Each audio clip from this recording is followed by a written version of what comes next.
It's my pleasure to invite up our keynote speaker for the evening, a local leader, a national figure, and a long-standing member of the movement for justice and equity. Please welcome Mr. Noah Griffin.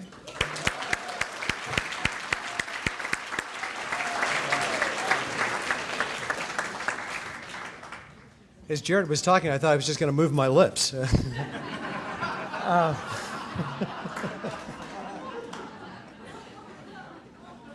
We are caught in an unmistakable network of mutuality, tied in a single garment of destiny.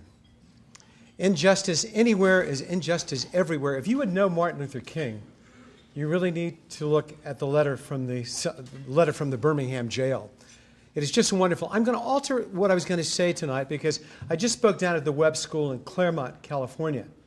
And there were young kids there. And there's a sufficient number of young kids here this evening who might not know of the background of Martin Luther King, who may be inspired by knowing of it, and that they too can rise to those levels. My personal knowledge of Martin Luther King came in 1962 when I was perhaps one of your age. I was 16 years old. And my mother was a senior, and I was a junior delegate to the NAACP convention in Atlanta, Georgia. My mother had gone to school with Alberta King, Martin Luther King's mother, and she invited us to stay with her. Now, my father had told me that Atlanta was the black economic capital of the country, but I didn't quite understand that. When we got off the train and told the cabbie to take us to Dale Creek Drive, there were rolling lawns, split-level homes, swimming pools, and tennis courts, and it was all black. And this diminutive little lady came out and greeted us. I got the chance to meet her, Daddy King, hear him speak at Ebenezer Baptist Church, and also meet him. We were also met by the Ku Klux Klan, which was really interesting, outside of the convention center. They said, "Come to Stone Mountain, Georgia, and see the true story of Reconstruction, birth of a nation." Then they had flyers. We got 2 new cars this year, the Jaguar and the Falcon. I'd never really been treated quite like that. And I remember marching in front of various stores and picketing and getting the feeling of what segregation was like, something different than what I had experienced in San Francisco. But to know Martin Luther King, you have to understand, going back, he was the 4th in a generation of ministers. His grandfather, A.D. King, had come to Atlanta in 1893 to take over the Ebenezer Baptist Church with a total of 13 members. He grew it into a successful church. His daughter, Alberta King, born in 1904, started going out with a young man named Michael King. Alberta Williams was her name, Michael King. And they married after an 8-year courtship in 1926. Martin Luther King was born January 15th, 1929, the second of 3 children. My mother was to have been in the wedding, and she always told the story that she didn't want to be in the wedding when she was 19 years old. She didn't want to spend the money for the dress. And she told Alberta King so many times over the years, "Had I known your son was going to be so famous, I'd have bought that dress." But at any rate, so Michael King takes over at Ebenezer Baptist Church and helps to continue to grow it. And he considers that his son would one day take the church over. Now, his son going to high school was extremely bright. He skipped the 9th grade. He also skipped the 11th grade. But, one thing I should tell you as I'm moving on, maybe a little too quickly with the story, the father went to Germany when Michael King was 6 years old, and came back, and he was so enamored with Martin Luther, who, as you remember, in 1517 had tacked on the door of the church at Wittenberg 95 theses trying to undo the system indulgences, and said basically, "Here I stand, I can do no other, so God help me." He came back and was so enamored and so inspired by that example, he changed his name to Martin Luther King. And so both of their names were changed at the very same time. Now, King was a very good student going through high school. He skipped the 9th and he skipped the 11th grade. He was captain of the debating team. In fact, they won a debate statewide in a small town in Georgia, And he said the angriest he ever was when coming back on the public transportation, he was told to sit in the back and he refused to do so. But the coach of the debating team said, no, this is the law and you're going to have to do it. But that stuck in his mind. He graduated high school at the age of 15, and he went on to Morehouse College. Morehouse in Atlanta was one of 4 different colleges: Clark, Spelman, Morehouse, and AU. And it was a wonderful black African-American tradition to go to Morehouse College.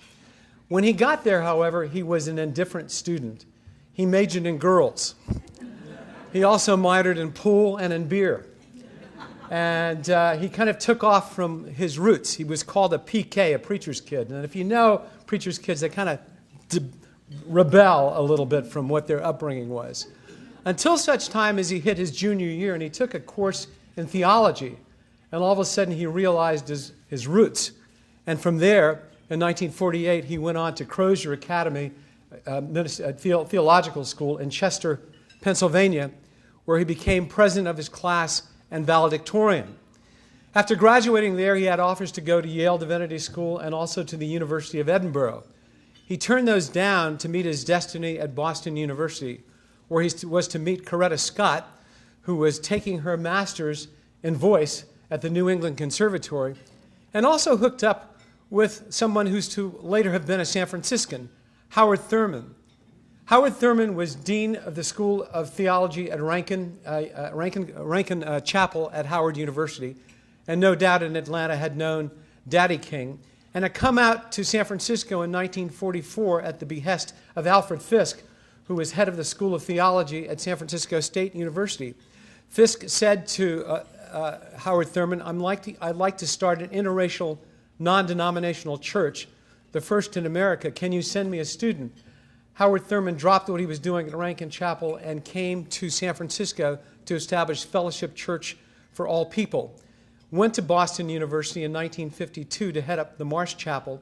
So he was there Martin Luther King's last year, and Thurman's first year and King's last year there at Boston University. Howard Thurman also influenced Martin Luther King by virtue of the fact that he led the first delegation of African Americans to go to India to meet with Mahatma Gandhi in 1935. One of Mahatma Gandhi's entourage asked him, why are you a Christian? Because it is in the name of Christianity your people were enslaved. In fact, the man who wrote Amazing Grace was a slaver. Howard Thurman wrestled with this issue and came back and wrote the book, Jesus and the Disinherited. What would Jesus do with the pariahs? What would he do with the outcasts of the world?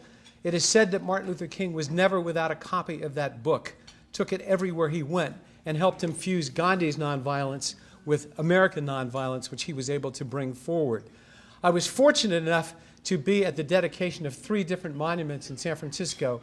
One was the King Monument that is there off the Moscone Center, where they have the waterfall. The other one was the Mahatma Gandhi Monument down at the Embarcadero Center, where the ferry building is.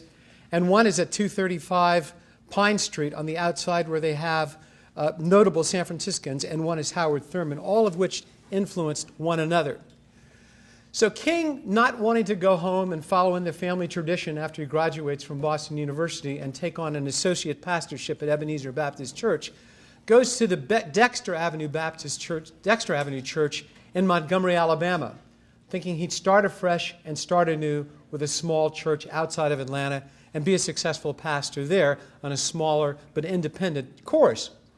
Well, little did he realize that December 1st of 1955, Rosa Parks decided that she was not going to get up and give her seat to a white man on the Cleveland Avenue bus there. She was tired, and she was fined. She was arrested, convicted, and fined $10 for the fine and $4 for the court costs, which outraged the people at the Dexter Avenue Baptist Church. She was a seamstress. She was active in the NAACP. So they formed the Montgomery Improvement Association, and they asked Martin Luther King, a young lawyer and minister in town, if he would head that association up. As a result of that, what they did was they formed that association, and they did a boycott of the buses there in Montgomery. The boycott lasted for 381 days, coterminous with a lawsuit that they had filed with the Supreme Court based on the 1954 desegregation decision. At the end of that time, they were able to desegregate the buses in Montgomery, Alabama, and also form the association, the Southern Christian Leadership Conference, which grew out of the Montgomery Improvement Association. One of the reasons that he formed that is that the established civil rights organizations at the time said, who is this young upstart? He was only 25, 26 years old. Thurgood Marshall would later say that, you know, he gave pretty speeches, but what did he really do? That the real changes were made in the courts. My father, who is an official with the NAACP, confirmed that to me. And Marshall had his point to make, but it didn't have to be an either or, it could be a both or. Thurgood Marshall was great. He won 29 of 32 cases before the Supreme Court, 9 out of 14 as Solicitor General, never once reversed on the Second Circuit. But it needed to be both hand. In the words of Abraham Lincoln, he who shapes public opinion is greater than he who makes statutes. So Martin Luther King was shaping public opinion while Thurgood Marshall was there in the courts making both happen. Very similar to the kind of contradiction that you had between W.B. Du Bois and Booker T. Washington, as you will recall in the Atlanta Continental Exposition speech that he gave in 1895, the first speech ever delivered that to be printed in its entirety in a non-black newspaper. He said, we can be as separate as the five fingers, but united as the fist in all things economic, and basically gave away academic rights and citizenship rights for economic rights. And W.B. Du Bois in 1903 wrote The Souls of Black Folks, saying that that's really not so. We need both. And so we needed really both there, and we need both now. But when you think of W.B. Du Bois, I'm going to have to bring in an aside. Here a man who was born in 1868 in Great Barrington, Massachusetts, in a day where Frederick Douglass was the key spokesperson for Black America. He dies August 27, 1963, at the eve of the March on Washington, when they're handing the torch to Martin Luther King, something extraordinary in his lifetime, what he was able to do. Martin Luther King, of course, went on from there in 1957 with the formation of the SCLC to come back to Atlanta in 1960. And I posit that Martin Luther King's getting arrested at a Rich's department store was the impetus for black people supporting John Kennedy. John Kennedy won by 0.1%. Black people weren't all Democrats in that 1960 race. Kennedy got 49.7% of the black vote. Nixon got 49.6% of the black vote. There were 250,000 registered black voters in the state of Illinois. Kennedy won by 9,000 votes. There were 40,000 black folks registered in South Carolina. Kennedy won by 10,000 votes. So there is a very good argument to be made that John Kennedy won because of black votes. When King was arrested in Atlanta, he was sent to jail. He arrested picketing at Rich's department store. The Kennedy family contacted both Nixon and Kennedy, asking them to, the King family contacted both Nixon and Kennedy, asking them to do something about the arrest. Kennedy phoned Coretta Scott King. Bobby Kennedy called the judge, got him released, and that message went all through the South, went all through the North, and eventually got the black vote, as thin as it was, for John Kennedy, influencing that election. Again, he went on to give the I Have a Dream speech in 1963, went on to Birmingham in 65, to Selma, and the movie's out about Selma. And the question arises today is, where would King be on the issues of today? I think absolutely he would want to set the record straight on the movie Selma about his relationship with Lyndon Baines Johnson. If you look up on the internet, you can find actual conversations between Johnson and King, where Johnson says, I'm a politician, you're an activist, you're going to have to do what you do on the outside, so I have to do what I do on the inside. Two things about Johnson and the commitment of Johnson and Humphrey to civil rights. Johnson looked in the camera in March of 1965 and said the words, "We shall overcome." That's right. And what it did was basically lose the South not only for a generation, but up till now. I asked his daughter Linda Bird at one point, what was your father thinking when he said that? He said, you know that old hymn, once to every man and nation comes the moment to decide. Skip Humphrey once told me that his father was called home during the 1954 fight for the civil rights legislation.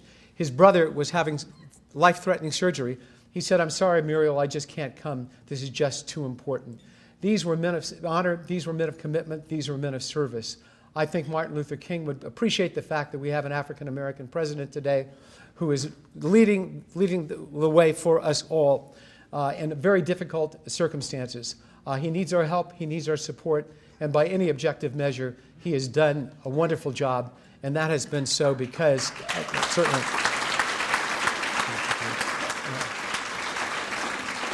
I want us all to stand up in conclusion, and I want us to draw hands like this, like they did in the old days.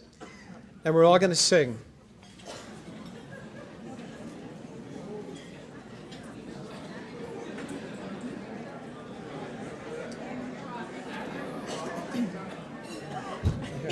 Just two. Okay. Thank you. We shall overcome.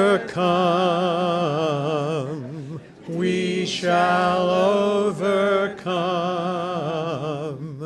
We shall overcome someday.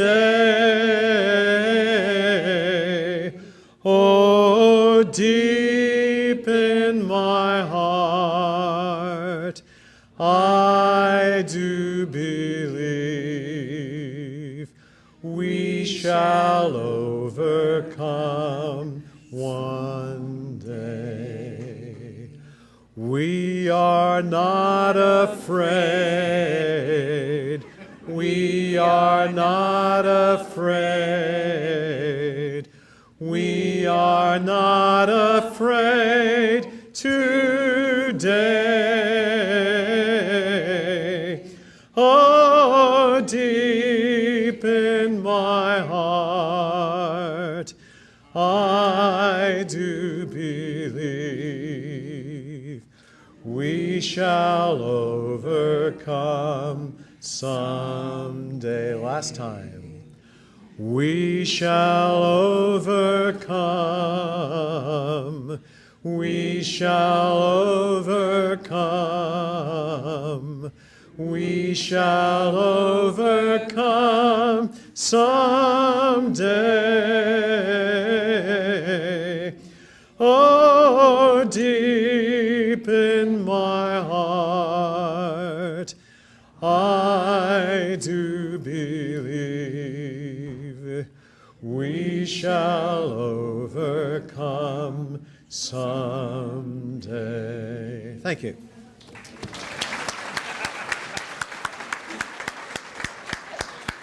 Another round of applause for a local leader and inspiration, Mr. Noah Griffin.